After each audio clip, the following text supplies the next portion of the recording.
This is Mac OS Ken. iPhone rules the roost, Apple takes action against Silver Sparrow, and epic battles abound. It is Tuesday, the 23rd of February, 2021.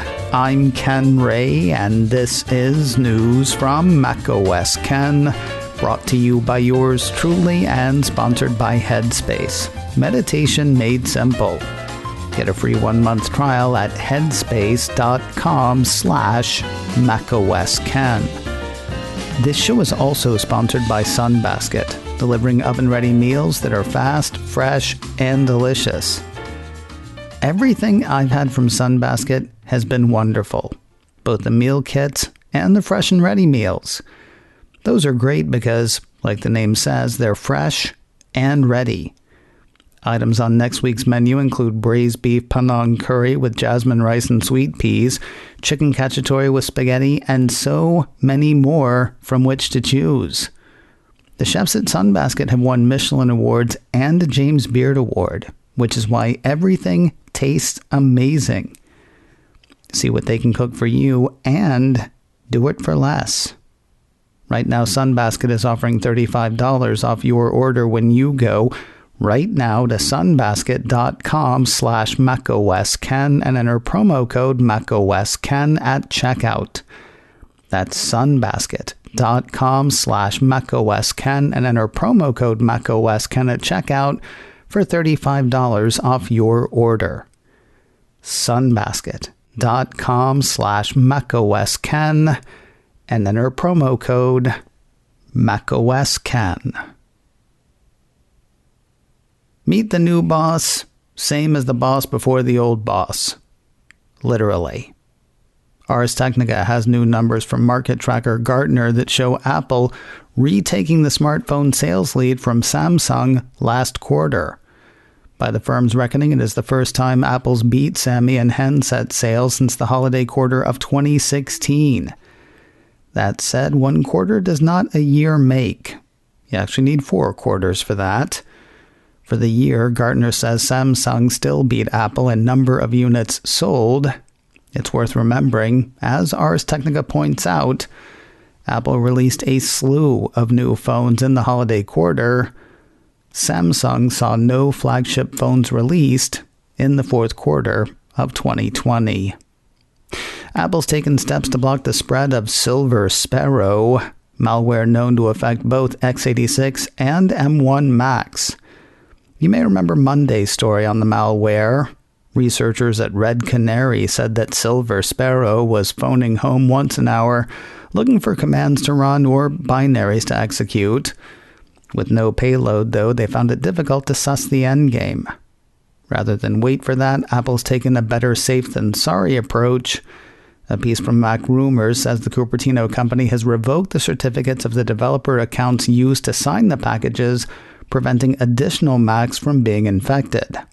The company also stressed that, as far as researchers know, no malicious payload has yet been delivered. Also, tell the Red Canary and the Silver Sparrow that the crow flies at midnight. They'll know what I mean. Epic Games found no friend in court in London on Monday, though it did find a few friends in Arizona. We'll start across the pond, where Bloomberg says a UK judge has stopped the Fortnite publisher from suing Apple there. According to the piece, Epic had submitted a complaint to the UK Antitrust Authority at the end of last year, saying Apple's decision to remove the game from the iPhone maker's App Store was unlawful. The judge ruled Monday that while the US was a better forum for the Apple dispute, a similar UK suit against Alphabet's Google could move forward. No comment from Apple nor Google for the Bloomberg report. While Apple dodged a bullet in the UK, it has, it seems, been grazed here in the States. A piece from Apple Insider outlines legislation making its way through Arizona's House of Representatives. According to the report, the piece of legislation is an amendment to Arizona House Bill 2005. Specifically, it restricts the ability of certain digital application distribution platforms to require use of a specific in-application payment system. The legislation is similar to the North Dakota legislation that missed a couple of weeks ago, with one key difference. The North Dakota legislation would have forced third-party App Store operability onto the iPhone. The Arizona initiative would not require that, though it would require Apple to allow developers to run their own in-app purchases rather than using Apple's in-app purchase solution and cutting Apple out of its usual 15% or 30% commission. The legislation also features a specific carve-out for gaming consoles or music players. Apple Insider points out that the language for that part uses very similar language to the North Dakota exception. Wild, huh? An op-ed appeared in the Arizona Capital Times under the names of the bill's co-sponsors. They say, if passed, the legislation would reduce the cost for consumers without compromising security or safety. From whom they are receiving such assurances is not mentioned in the op-ed. Apple Insider says the Arizona House Committee passed the bill as amended. It's now set to go before the entire Arizona House for a full vote. Here's something weird. A piece from Mac Rumors says Google has finally added a privacy label to its Gmail app for iOS, but it still hasn't updated the application. It's been a couple of months since the app was updated, according to the report. As for what's on the label, the piece says there's nothing hugely unexpected in the Gmail app privacy data, with Google listing location, user ID, and usage data as information that's shared with third-party advertisers. Purchases, location, contact info, user content, search history, identifiers, and usage data are used for analytics purposes, product personalization, and app functionality. Gmail is the second of Google's big apps for iOS to get the label after YouTube. That app got its privacy label early in February. Other big apps like Google Maps, Google Photos, and the Google Search app itself are still awaiting updates and privacy labels.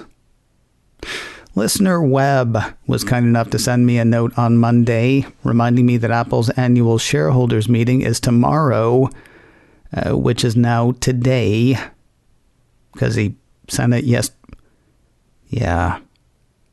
The meeting goes off at 9 a.m. Pacific this morning. It will be a virtual event, of course. Hashtag these times in which we live. I would not expect any big announcement, says Webb. Stockholders' meetings should never be major events. The more low-key the meeting, the better. We'll check in tomorrow to see if anything interesting did happen. If you're looking for a decent deal on an M1 MacBook Pro, hit refresh on Apple's Refurb store. Mac Rumors says the Cupertino company has started selling refurbished 13-inch M1-powered MacBook Pros in the US and Canada this week. It's the first time the machines have shown up in the Refurbished store. According to the report, prospective buyers are looking at about a 15% discount. The example held up by Mac Rumors has a base model going for $1,099, $200 less than the same model new. The piece has Apple saying that refurbished MacBook Pro models are thoroughly inspected, tested, cleaned, and repackaged with a USB-C power adapter and USB-C cable in the box. It's not a bargain at twice the price. In fact, twice the price would be overpaying. Anyway, the M1 Macs are turning up in the App Store, just so you know. More news in a moment, but first a word from Headspace. Meditation made simple. Cross your legs, close your eyes, assume the lotus position. That's meditation as seen on TV. Headspace isn't that necessarily.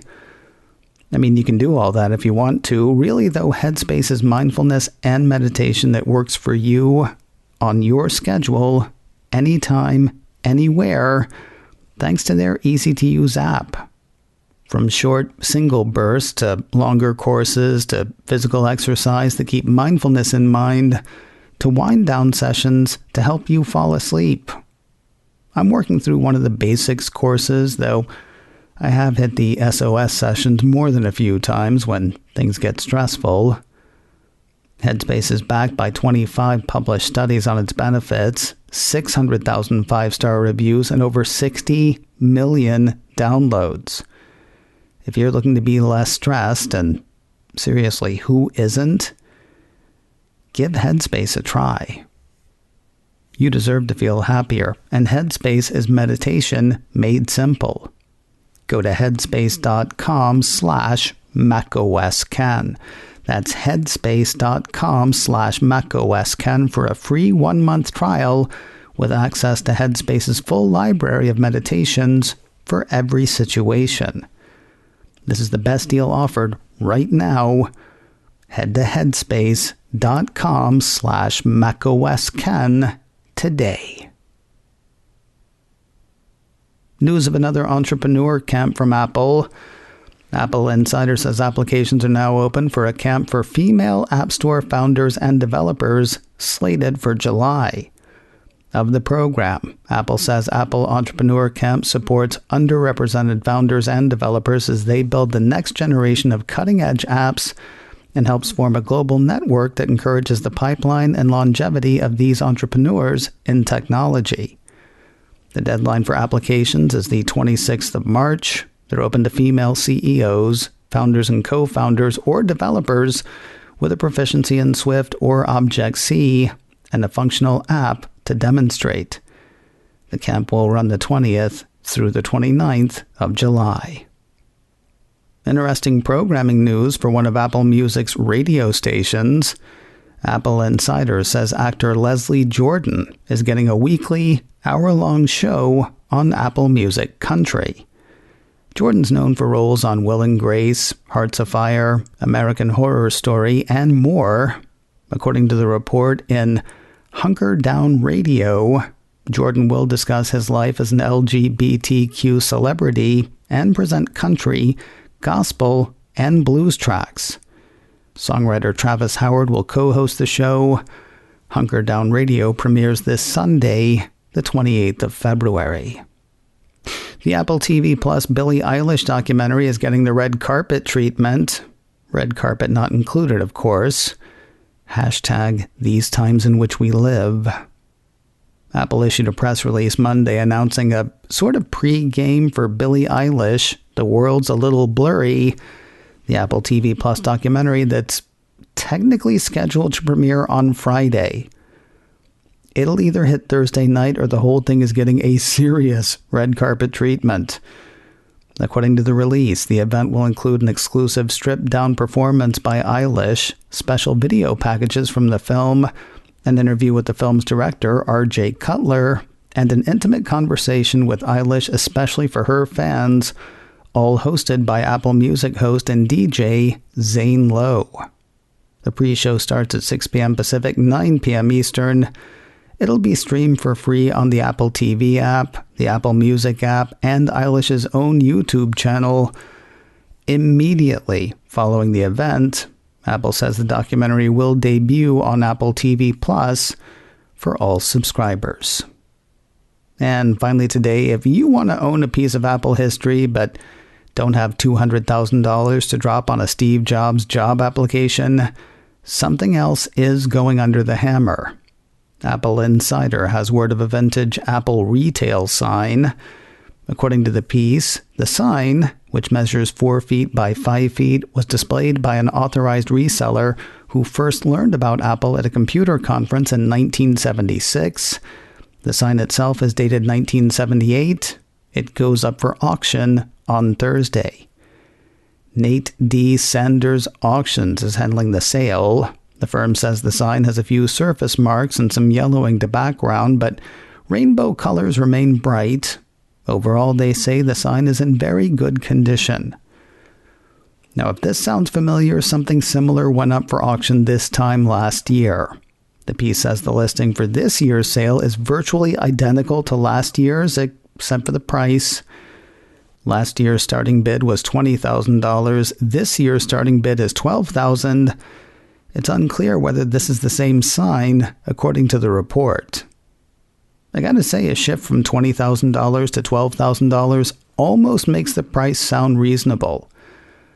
Then I was going through the other stuff being auctioned. They've got a hoverboard replica from Back to the Future 2 signed by the principal cast with a starting bid of $800. A document signed by Napoleon, yes, that Napoleon, with a starting bid of $1,800, and a military appointment signed by Abraham Lincoln with a starting bid of $5,000. I mean, if Apple's your thing, that's cool, but they got one of Margaret Thatcher's coats that she wore as Prime Minister when meeting with Mikhail Gorbachev with a starting bid of $2,000. I mean, at the very least, you get a coat out of that deal. Also, there's an Apple sign on sale. The auction's Thursday. Happy bidding. In a few minutes is off today, but macOS Can Live is still happening. That goes live at 3:30 Pacific, 6:30 Eastern on my YouTube channel, youtube.com/KenRay. Be there when it happens, or grab the audio podcast later. Look for macOS Can Live wherever you get podcasts. macOS Can, brought to you by me and sponsored by Sunbasket. Get $35 off your order using promo code macOSCan at sunbasket.com/macOScan. This show is also sponsored by Headspace. Meditation made simple. Get a free 1-month trial at headspace.com/macOScan. Advertising handled by Backbeat Media, online at backbeatmedia.com. You can reach me a couple of ways. Info at macoscan.com or call 716-780-4080. Until next time, that is news from macOS Ken. I'm Ken Ray.